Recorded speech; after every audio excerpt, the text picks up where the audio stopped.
आज group insurance status अप्रैल 2024 discuss करेंगे।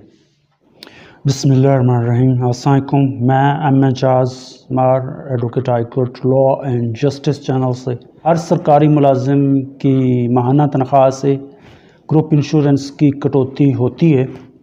मेरे पास ये पे स्लिप है, इसमें डिडक्शन के जो सेक्शंस में ना बहुत वाज़ह लिखा हुआ है और डिडक्शन की हुई है। पहले नंबर पे जीपीएफ सब्सक्रिप्शन, इनके जीपी फंड की डिडक्शंस है, ये 4270।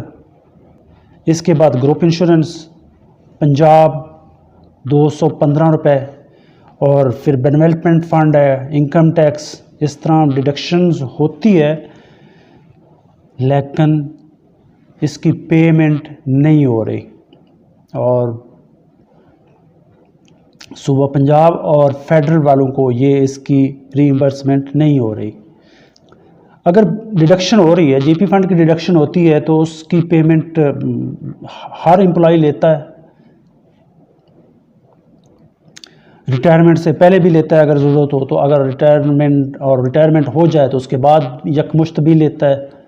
तो फिर अगर दूसरे डिडक्शंस की पेमेंट हो रही है, गवर्नमेंट दे रही है सरकारी एम्प्लॉयज़ को, तो ग्रुप इंश्योरेंस की जो डिडक्शंस है वो क्यों नहीं मिल रही? मिलनी चाहिए, राइट है एक एम्प्लॉय का। उसने 35-40 साल उस गवर्नमेंट डिपार्टमेंट में सर्विस दी और उसकी डिडक्शन होती रही और उसको मिलनी चाहिए, लेकिन नहीं मिल रही। ये पंजाब सूबा पंजाब और फेडरल में नहीं मिल रही, लेकिन दीगर सूबों में मिल रही है। दीगर सूबों में बलूचिस्तान हो गया, खैबर पख्तूनख्वा हो गया, और सिंध में भी ये जनाब ऑनरेबल हाई कोर्ट ने सिंध में भी ऑर्डर कर दिए हैं कि इसकी कानून साजी की जाए और इसमें को कानून के ज़रिए चेंज किया जाए कि उसके जो एम्प्लॉयज़ हैं, गवर्नमेंट एम्प्लॉयज़ हैं, उनको उनकी ज़िंदगी में ग्रुप इंश्योरेंस की रकम मिलनी चाहिए। शुरुआत बलूचिस्तान से हुई कि बलूचिस्तान ने बाकायदा कानून साजी की और उसमें कानून पास किया कि जो एम्प्लॉयज़ हैं, सरकारी मुलाजमीन हैं, उनको उनकी ज़िंदगी में ग्रुप इंश्योरेंस की रकम मिलनी चाहिए। तो उसके बाद खैबर पख्तूनख्वा जो वाले एम्प्लॉयज़ हैं, उन्होंने हाई कोर्ट में के पेशावर हाई कोर्ट में रिट पटिशन फाइल की और उन्होंने भी राइट क्लेम किया कि हमें भी मिलनी चाहिए, हमारा राइट है, हमारी डिडक्शन होती रही है लेकिन हमें मिल नहीं रही। क्यों नहीं मिल रही? मिलनी चाहिए, हमारा राइट है। तो उन्होंने रिट पटिशन दायर की पेशावर हाई कोर्ट में। पेशावर हाई कोर्ट में उनकी रिट पटिशन एक्सेप्ट होगी तो जो उधर पेशावर की गवर्नमेंट थी, उन्होंने ऑनरेबल सुप्रीम कोर्ट में सिविल पिटीशन दायर कर दी कि जी इनको नहीं मिलनी चाहिए, लेकिन ऑनरेबल सुप्रीम कोर्ट ने उनकी वो सिविल पिटीशन खारिज कर दी और उसके बाद वो रिव्यू में गए ऑनरेबल सुप्रीम कोर्ट में और उनकी वो रिव्यू भी खारिज हो गई। जब 3 सूबों में पेमेंट हो रही है और honourable high court, supreme court का इसमें बहुत वाज़ेह फैसला आ चुका है, तो फिर क्यों ये जो सूबा पंजाब वाले हैं और फेडरल गवर्नमेंट वाले हैं, वो जो एम्प्लॉयज़ हैं, सरकारी एम्प्लॉयज़ हैं, फेडरल के हैं, पंजाब के, उनको क्यों नहीं दे रहे? उनको मिलनी चाहिए। तो फेडरल और पंजाब वाले भी रिट पिटीशंस दायर कर रहे हैं कि हमें जनाब हमारा राइट मिलना चाहिए, जबकि दूसरे सूबे जो हैं उनमें खैबर पख्तूनख्वा और बलूचिस्तान, सिंध, उनमें हाई कोर्ट्स के अहकामात की रोशनी में, ऑर्डर्स की रोशनी में उनको ये केपीके और जो है ये बलूचिस्तान, उनमें तो पेमेंट हो रही है, और दूसरा जो सिंध है उसमें भी ऑनरेबल हाई कोर्ट ने बहुत वाज़ेह ऑर्डर में लिखा है कि इसमें जो एम्प्लॉयज़ हैं उनके ग्रुप इंश्योरेंस के मतलब जो लॉ है उसमें जो ना तब्दीली करें और इनको भी पेमेंट करें। लेकिन इधर पंजाब और फेडरल वालों को नहीं दी जा रही। तो वो फेडरल और पंजाब वाले उन्होंने हाई कोर्ट्स में इस्लामाबाद हाई कोर्ट और जो पंजाब हाई कोर्ट है, लाहौर हाई कोर्ट लाहौर, उसमें रिट पिटीशन दायर कर रहे हैं कि हमें भी दूसरे सूबों की तर्ज पर हमें भी ग्रुप इंश्योरेंस की रकम है हमें भी दी जाए। तो इसमें कोई शक शुबे वाली बात ही नहीं है कि कुछ इसको जो व्यूअर्स हैं मनफी मानों में लेते हैं कि जी बस वीडियो बन रही है चल रही है, इसमें कोई हकीकत नहीं। इसमें बिल्कुल हकीकत है। डिडक्शन होती है और जो डिडक्शन होती है गवर्नमेंट एम्प्लॉय की माहाना सैलरी से वो उनको मिलनी भी चाहिए और दूसरे सूबों में मिल रही है और पंजाब में और फेडरल वालों को भी मिलनी चाहिए। तो उनका राइट है।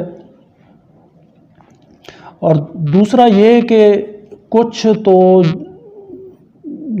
एम्प्लॉयज़ हैं जो रिटायर्ड हो गए हैं वो समझते हैं कि शायद कोई बस ना ऐसे ही ना सिस्टम ये चला रहे हैं, कोई इसमें हकीकत नहीं है। इसमें कोई शक शुबे वाली बात नहीं है। अगर कोई एम्प्लॉय कांटेक्ट करता है और वो रिट के लिए कहता है कि हमारी रिट फाइल की जाए, हमारा भी राइट जो क्लेम कर रहे हैं क्लेमेंट्स की फ़हरिस्त में हमारा भी नाम शामिल किया जाए, तो वो एक प्रोसेस हैगा। बाकायदा रिट पिटीशन ड्राफ्ट होती है, ठीक है जी, और उसको कंपाइल किया जाता है, तरतीब व तकमील की जाती है और उसके बाद हाई कोर्ट में उसका डायरी नंबर लगता है। डायरी नंबर के बाद वो उसकी रिट पिटीशन नंबर नेक्स्ट उसको अलाट होता है, उसका रिट पिटीशन नंबर लगता है और उसके बाद वो प्रिलिमिनरी हियरिंग के लिए वो जज साहब के पास जाती है मुतलका, और उसके बाद प्रिलिमिनरी हियरिंग के बाद वो जज साहब एडमिट करते हैं। तो फिर वो मेन पिटीशन जो ऑलरेडी फाइल हो चुकी है उसके साथ मिल जाती है और जब उसका फैसला होगा तो जब उसका मेन का फैसला होगा तो जो